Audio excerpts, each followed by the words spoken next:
Breaking news চলছে এই মুহূৰ্তে নিষিদ্ধ মাংসৰ বেহাৰ বিৰুদ্ধে কঠোৰ হৈ পৰিছে আৰক্ষী অভিযান চলায় বৃহৎ পৰিমাণৰ নিষিদ্ধ মাংস সহ দুগৰাকীকৈ লোকক গ্ৰেপ্তাৰ কৰিছে সামগ্ৰীত অভিযান চলায় আব্দুল আজিজ আৰু ৰাজু আলীক গ্ৰেপ্তাৰ কৰা হৈছে অভিযান চলাইছে উত্তৰ দিগ ব্ৰেকিং মুহূৰ্ত জনাইছো নিষিদ্ধ মাংসৰ বিৰুদ্ধে আৰক্ষীৰ বৃহৎ অভিযান নিষিদ্ধ মাংসৰ বেহাৰ বিৰুদ্ধে ৰাজ্যত পুনৰ অভিযান চলিব এটা এটাকৈ বিচাৰি উলিওৱা হ'ব নিষিদ্ধ মাংসৰ বেপাৰীক এটা এটাকৈ বিচাৰি উলিওৱা হ'ব নিষিদ্ধ মাংসৰ বেহা চলোৱা লোকক আৰু কঠোৰ ব্যৱস্থা গ্ৰহণ কৰা হ'ব অভিযান চলাই আৰক্ষীয়ে গ্ৰেপ্তাৰ কৰিছে আব্দুল আজিজ আৰু ৰাজু আলীক বৃহৎ পৰিমাণৰ নিষিদ্ধ মাংস জব্দ কৰা হৈছে পুৰণি গুদামৰ চলচলিৰ পৰা গ্ৰেপ্তাৰ কৰিছে আৰক্ষীয়ে কঠোৰ হৈ পৰিছে আৰক্ষী নিষিদ্ধ মাংসৰ বেপাৰ কৰিব নোৱাৰিব অভিযানৰ সময়ত জব্দ কৰা হৈছে 15 কেজি নিষিদ্ধ মাংস বৃহৎ পৰিমাণৰ নিষিদ্ধ মাংস জব্দ কৰা হৈছে দীৰ্ঘদিনৰ পৰা নিষিদ্ধ মাংসৰ বেহা চলাই অহাৰ অভিযোগ দুয়োৰে বিৰুদ্ধে দীৰ্ঘদিনৰ পৰা বেপাৰ চলাইছিল দুয়ে আৰু সামগ্ৰী আৰক্ষীয়ে বৰ্তমান জেৰা অব্যাহত ৰাখিছে আব্দুল আজিজ আৰু ৰাজু আলীক নিষিদ্ধ মাংসৰ বেহাৰ বিৰুদ্ধে কঠোৰ হৈ পৰিছে ৰাজ্যৰ প্ৰান্তে প্ৰান্তে আৰক্ষীয়ে আজি অভিযান চলাই আৰক্ষীয়ে গ্ৰেপ্তাৰ কৰিছে আব্দুল আজিজ আৰু ৰাজু আলীক দীৰ্ঘদিনৰ পৰা বৃহত্তৰ অঞ্চলটো নিষিদ্ধ মাংসৰ বেপাৰ চলাইছিল আৰু আৰক্ষীৰ চকুত ধুলি দি নিষিদ্ধ মাংসৰ বেপাৰ চলাইছিল আৰু আৰক্ষীয়ে গোপন সূত্ৰৰ ভিত্তিত তথ্য লাভ কৰিছিল খবৰ লাভ কৰিছিল তাৰ পাছৰে পৰা অভিযান চলাই তাৰ পিছত সামগ্ৰী আৰক্ষীয়ে গ্ৰেপ্তাৰ কৰিছে আব্দুল আজিজ আৰু ৰাজু আলীক আমি দৃশ্যাংশ দেখুৱাই আছো নিষিদ্ধ মাংসৰ বিৰুদ্ধে কঠোৰ ব্যৱস্থা গ্ৰহণ কৰিছে নিষিদ্ধ মাংসৰ বেহাৰ বিৰুদ্ধে ৰাজ্যত পুনৰ চলিব অভিযান এটা এটাকৈ বিচাৰি উলিওৱা হ'ব নিষিদ্ধ মাংসৰ বেহা চলোৱা লোকক কোনো সাৰি যাব নোৱাৰিব ৰাজ্যত যিহেতু নিষিদ্ধ মাংসৰ বেহা বন্ধ কৰা হৈছে নিষিদ্ধ মাংসৰ বিৰুদ্ধে বেহাৰ বিৰুদ্ধে আৰক্ষী অভিযান চলাই গ্ৰেপ্তাৰ কৰিছে আব্দুল আজিজ আৰু ৰাজু আলীক আৰু কেলৈ যোৱাৰ দৃশ্যাংশ আমি দেখুৱাই আছো আৰক্ষীয়ে গ্ৰেপ্তাৰ কৰি লৈ গৈছে দুয়োকে আব্দুল আজিজ আৰু ৰাজু আলীয়ে দীৰ্ঘদিনৰ পৰা সমগ্ৰ অঞ্চলত দীৰ্ঘদিনৰ পৰা ব্যৱসায় চলাইছিল আৰু আৰক্ষীৰ চকুত ধুলি দি চলাইছিল বৃহৎ ব্যৱসায় পুৰণি গুদামৰ চলচলিৰ পৰা আৰক্ষী অভিযান চলাই গ্ৰেপ্তাৰ কৰিছে আমি দৰ্শকসকলক দেখুৱাইছো টাইম এইটৰ দৰ্শকসকলক দেখুৱাইছো গ্ৰেপ্তাৰ কৰি লৈ যোৱাৰ দৃশ্যাংশ আমি দেখুৱাইছো দীৰ্ঘদিনৰ পৰা নিষিদ্ধ মাংসৰ বেহা চলাই অহাৰ অভিযোগ দুয়োৰে বিৰুদ্ধে সামগ্ৰী আৰক্ষীয়ে বৰ্তমান জেৰা অব্যাহত ৰাখিছে আব্দুল আজিজ আৰু ৰাজু আলীক জেৰা অব্যাহত ৰাখিছে দুয়োকে জেৰা চলোৱাৰ পিছতে পোহৰলৈ আহিব আন কোন জড়িত হৈ আছে কোন এই বেপাৰত জড়িত হৈ আছে নিষিদ্ধ মাংসৰ বেহাত আৰু কোন লোক জড়িত হৈ আছে পোহৰলৈ আহি পৰিব সকলো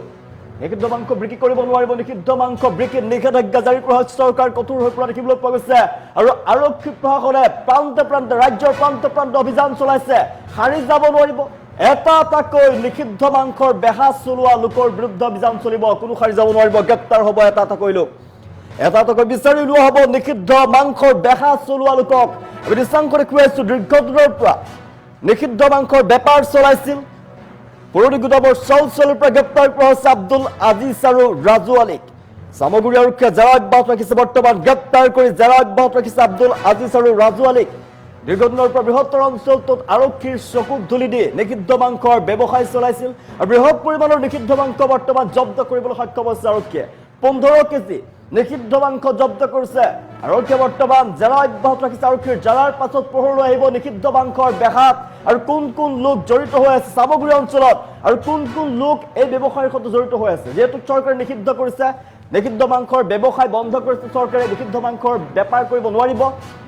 কিন্তু তাৰ পাছত দেখিবলৈ পোৱা গৈছে একাংশই নিষিদ্ধ মাংসৰ ব্যৱসায় চলাই গৈছে ৰাজ্যৰ প্ৰান্তে প্ৰান্তে নিষিদ্ধ মাংসৰ বেহা চলোৱা লোকৰ বিৰুদ্ধে আৰক্ষী অভিযান চলোৱা দেখিবলৈ পোৱা গৈছে আৰু কঠোৰ ব্যৱস্থা গ্ৰহণ কৰিছে আৰু সামগ্ৰী আৰক্ষীও অভিযান চলাইছিল গোপন সূত্ৰৰ ভিত্তিত তথ্য লাভ কৰিছিল তাৰ পিছতেই অভিযান চলাই গ্ৰেপ্তাৰ কৰিছে আব্দুল আজিজ আৰু ৰাজু আলীক গ্ৰেপ্তাৰ কৰি লৈ যোৱাৰ দৃশ্যাংশ আমি দেখুৱাইছো গাড়ীত আৰক্ষীয়ে গ্ৰেপ্তাৰ কৰি লৈ গৈছে দুয়োকে বৰ্তমান জেৰা অব্যাহত ৰখা হৈছে হাতকেৰিয়াৰ লগাই লৈ যোৱা হৈছে গ্ৰেপ্তাৰ কৰা হৈছে আব্দুল আজিজ আৰু ৰাজু আলীক দীৰ্ঘদিনৰ পৰা বৃহত্তৰ অঞ্চলত সামগ্ৰীৰ বৃহত্তৰ অঞ্চলত ব্যৱসায় চলাইছিল আৰু কোন জড়িত হৈ আছে নিষিদ্ধ মাংসৰ বেহাৰ লগত কোন জড়িত হৈ আছে আৰক্ষীৰ জেৰাৰ পাছত সমগ্ৰ তথ্য পোহৰলৈ আহিব আৰু কোন জড়িত হৈ আছে আৰক্ষীৰ জালত পৰাৰ সম্ভাৱনা আছে যেহেতু আৰক্ষী কঠোৰ হৈ পৰা দেখিবলৈ পোৱা গৈছে কেৱল সামগ্ৰীতে নহয় ৰাজ্যৰ বিভিন্ন প্ৰান্তত দেখিবলৈ পোৱা গৈছে নিষিদ্ধ মাংসৰ বিৰুদ্ধে একশ্যন আৰম্ভ কৰিছে আৰক্ষী কঠোৰ হৈ পৰা দেখিবলৈ পোৱা গৈছে যেহেতু চৰকাৰে নিষিদ্ধ মাংসৰ বেহা সম্পূৰ্ণৰূপে বন্ধ কৰিছে নিষিদ্ধ মাংসৰ ব্যৱসায় চলাব নোৱাৰিব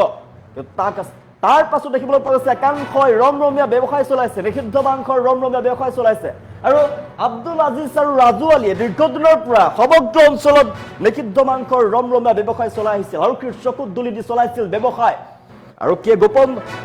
তথ্য লাভ কৰিছিল, গোপন সূত্ৰৰ ভিত্তিত তথ্য লাভ কৰিছিল। তাৰ পাছতেই আৰক্ষী অভিযান চলাই গ্ৰেপ্তাৰ কৰিছে দুয়োকে। আৰক্ষীয়ে গ্ৰেপ্তাৰ কৰিছে আব্দুল আজিজ আৰু ৰাজু আলীক। আৰু বৰ্তমান আৰক্ষীয়ে জেৰা অব্যাহত ৰাখিছে, আৰক্ষীৰ জেৰাৰ পাছত আৰু কোন কোন জড়িত হৈছে, ব্যৱসায়ৰ সৈতে কোন কোন জড়িত হৈছে পোহৰলৈ আহি পৰিব। আমি দৃশ্যাংশ দেখুৱাই আছো, নিষিদ্ধ মাংসৰ বেহাৰ বিৰুদ্ধে ৰাজ্যত পুনৰ কঠোৰ হৈ পৰিছে আৰক্ষী, পুনৰ অভিযান চলিব,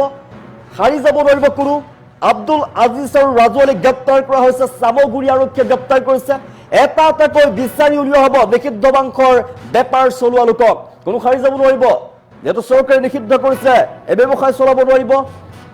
নিষিদ্ধ মাংসৰ ব্যৱসায় চলাইছিল দীৰ্ঘদিনৰ পৰা সমগ্ৰ অঞ্চলত। আব্দুল আজিজ আৰু ৰাজু আলীয়ে সমগ্ৰ অঞ্চলটোত, বৃহত্তৰ অঞ্চলটোত চলাইছিল ৰমৰমীয়া ব্যৱসায়। আৰক্ষীৰ চকুত ধুলি দি, প্ৰশাসনৰ চকুত ধুলি দি দীৰ্ঘদিনৰ পৰা নিষিদ্ধ মাংসৰ বেপাৰ চলাইছিল। কিন্তু আৰক্ষীয়ে গোপন সূত্ৰৰ ভিত্তিত তথ্য লাভ কৰিছিল। তাৰ পাছতে আৰক্ষীৰ অভিযান আৰম্ভ হৈছে আৰু আৰক্ষীয়ে গ্ৰেপ্তাৰ কৰিছে দুয়োকে। আব্দুল আজিজ আৰু ৰাজু আলীক গ্ৰেপ্তাৰ কৰিছে আৰক্ষীয়ে। বৰ্তমান সোধপোছ অব্যাহত ৰাখিছে, জেৰা কৰিছে আৰক্ষীয়ে। আৰক্ষীৰ জেৰাৰ পাছত আৰু কোন কোন জড়িত হৈ আছে, এই ব্যৱসায়ীৰ লগত কোন কোন জড়িত হৈ আছে পোহৰলৈ আহিব। আৰু আৰক্ষীয়ে শীঘ্ৰে গ্ৰেপ্তাৰ কৰিব আন সকলোকে। নিষিদ্ধ মাংসৰ বেপাৰ চলোৱা লোকৰ বিৰুদ্ধে আৰক্ষী কঠোৰ হৈ পৰা দেখিবলৈ পোৱা গৈছে। বৃহৎ পৰিমাণৰ জৰিমনাৰ লগতে জেল পৰ্যন্ত হ'ব পাৰে। আৰু আজি অভিযান চলাই আৰক্ষীয়ে গ্ৰেপ্তাৰ কৰিছে আব্দুল আজিজ আৰু ৰাজু আলীক। দীৰ্ঘদিনৰ পৰা সমগ্ৰ অঞ্চলত ৰমৰমীয়া ব্যৱসায় চলাইছিল, নিষিদ্ধ মাংসৰ বেপাৰ চলাইছিল। ৰাজু আলী আৰু আব্দুল আজিজে দীৰ্ঘদিনৰ পৰা